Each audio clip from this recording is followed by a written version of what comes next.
Halo, kami dari kelompok 3 dengan anggota Cynthia, Sasha, Devon, Arvil. Di sini kita mau bercerita tentang budaya Indonesia sesuai judul yang kita buat. Ruang merupakan elemen pertama dalam gerak tari dan di sini diartikan bahwa elemen merupakan unsur pokok dalam tari yang juga menentukan hasil dari gerak tari. Tenaga. Elemen seni tari juga meliputi tenaga, di mana pengaturan dan pengendalian tenaga saat melakukan pergerakan tari, waktu atau tempo. Setiap gerakan tari yang diungkapkan oleh para penari dalam tariannya tidak hanya dengan satu gerakan saja. Tarian Pulau Jawa. Tari Serimpi.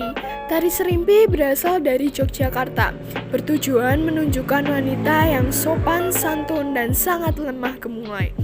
Tarian ini biasanya ditarikan dengan 4 anggota penari wanita.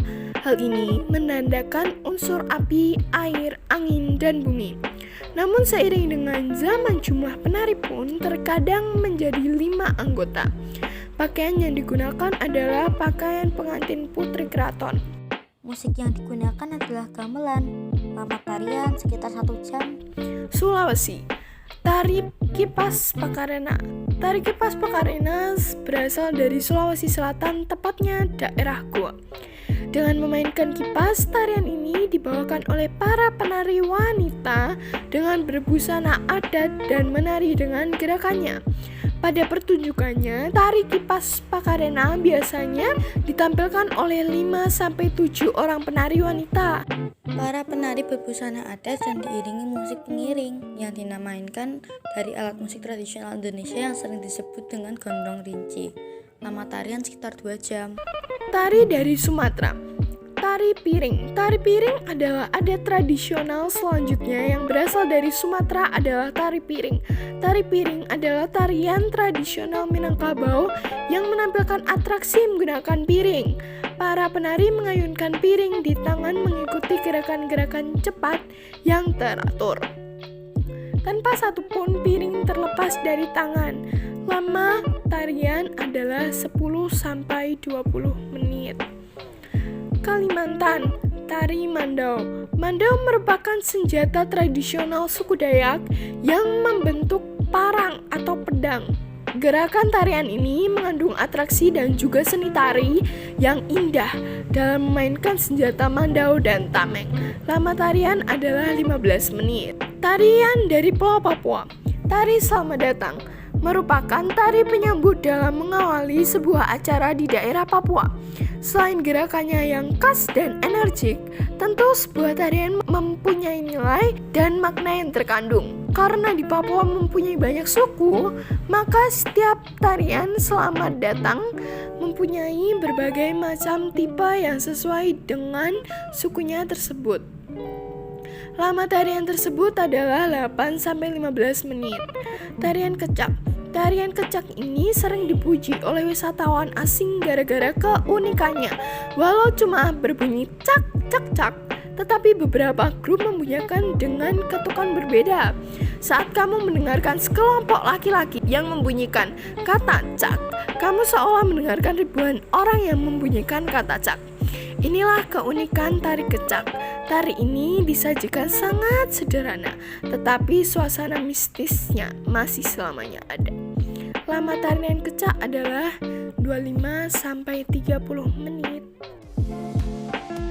Tradisi larung sesaji di Gunung Kelut rutin dilakukan 1 tahun sekali, tepatnya pada bulan Suro dalam penanggalan Jawa.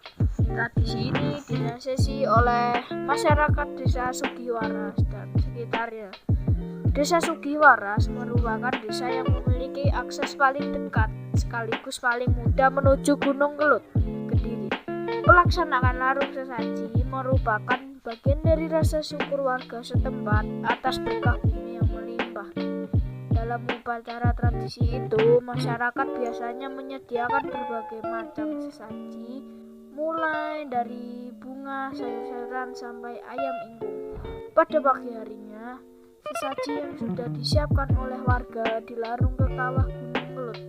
Pada siang harinya, perayaan larung sesaji menjadi sebentuk pesta rakyat yang berlangsung sangat meriah.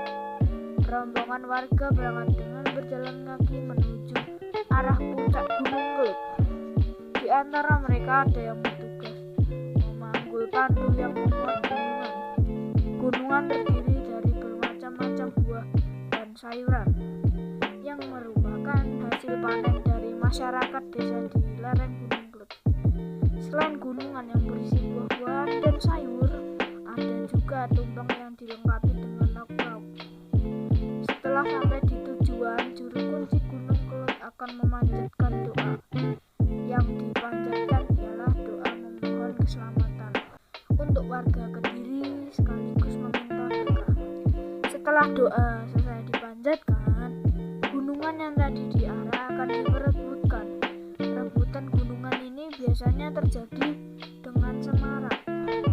Rombongan yang terdiri dari warga desa maupun penonton yang akan saling beradu cepat mendapatkan isi gunungan. Tidak peduli anak-anak, tua maupun muda, semua menjadi satu, berebut isi gunungan dan mendapatkannya diyakini bisa mendatangkan berkah tersendiri. Perumusan UUD 1945 berawal dari dibentuknya Badan Penyelidik Usaha Persiapan Kemerdekaan Indonesia atau yang sering disebut dengan BPUPKI pada tanggal 29 April 1945. Pada masa itu, Soekarno menyampaikan gagasan dasar pembentukan negara yang disebut Pancasila.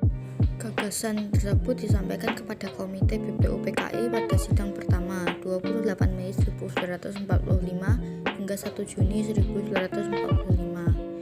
Setelah BPUPKI berhasil merumuskan rancangan dasar negara, selanjutnya BPUPKI merumuskan rancangan UUD pada 10-16 Juli 1946. Maka dibentuklah Panitia 9 Perumusan Perancang UUD dalam sidang tersebut pada 22 Juni 1945.